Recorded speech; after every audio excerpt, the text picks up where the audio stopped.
The Republican Party has a big league problem when it comes to 2024. And this problem is either going to set the GOP up for a whole new level of wins in 2024 or destroy the party of Abe. In all, Republicans need to address this issue now and not hope and wait that it naturally solves itself in a primary. The problem in the Republican Party is none other than Donald Trump.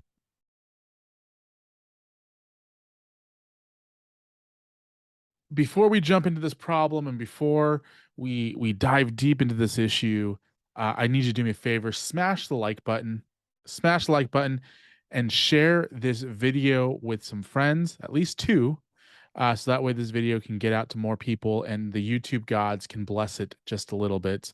But also comment down below in the comment section and let me know if you think Donald Trump has a chance of winning in 24 and if you voted for him in 2016 or 2020.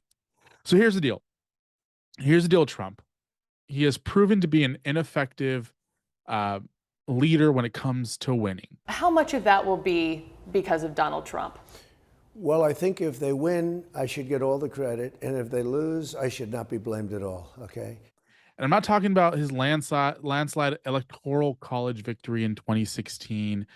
I am talking about the candidates that he chose for 2022. Now, listen, I like Donald Trump. I voted for Donald Trump. I will likely vote for him again if he is the nominee in 24. However, Donald Trump in 2022 royally screwed the conservative MAGA movement. And sure, you can say that, well, Trump won 220 races for people that he endorsed over 19 that lost. But according to the Daily Wire, and I agree with the context of which the Daily Wire is talking about, the Trump endorsed candidates did well in inconsequential races.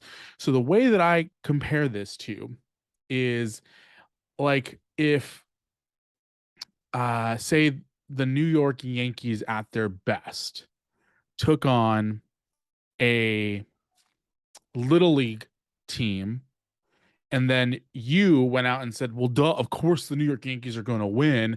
That was Trump. Trump went in, he picked the New York Yankees over little league teams or in games that didn't matter. What the reality of it is that in the races that mattered, Trump endorsed candidates did not do well. The races that mattered for the right were that of Fetterman versus Oz, Walker versus Warnock, Masters versus Kelly. These races were highly contested. They were close, and Trump lost.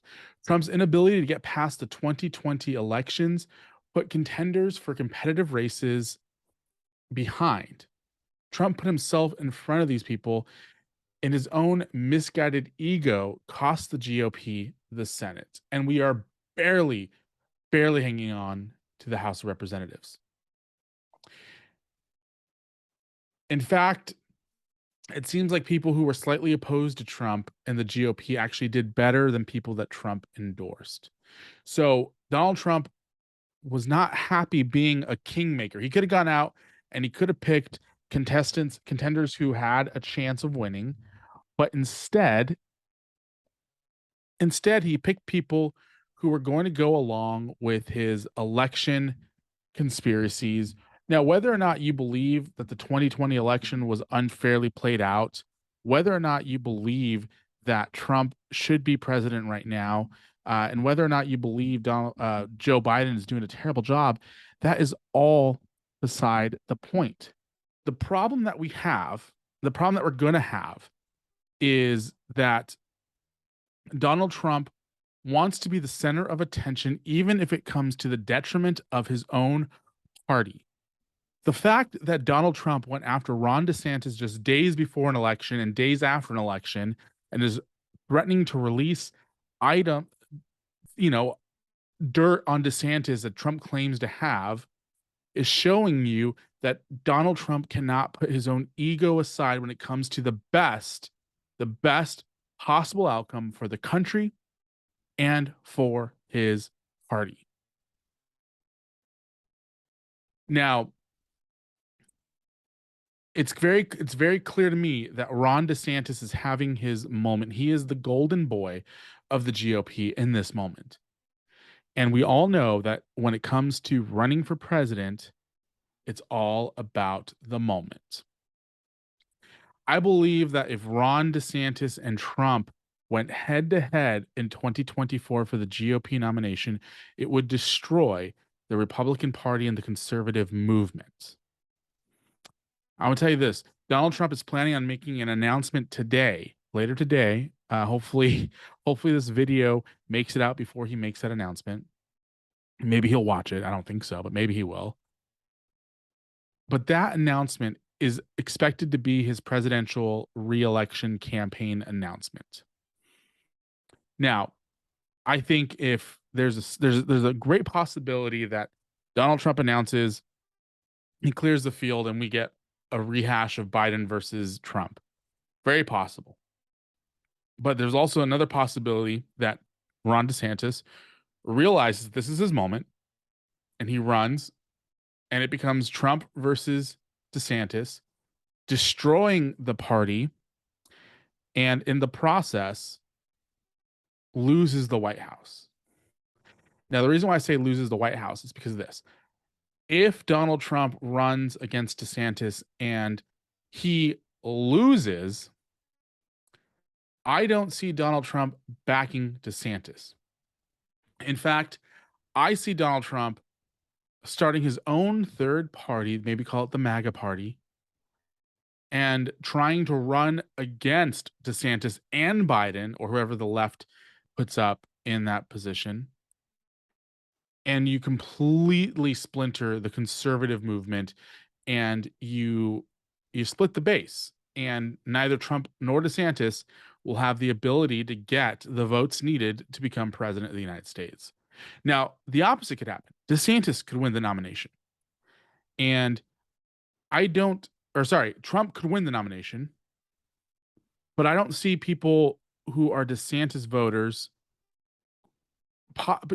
thinking that he wasn't screwed out of his moment and not voting for Trump. I just don't. In a perfect world, we would see Trump and DeSantis join forces.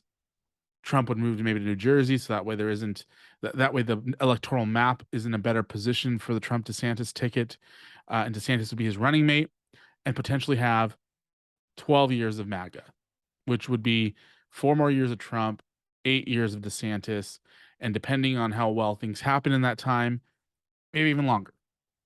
However, I don't think DeSantis running on his own is going to be a good thing.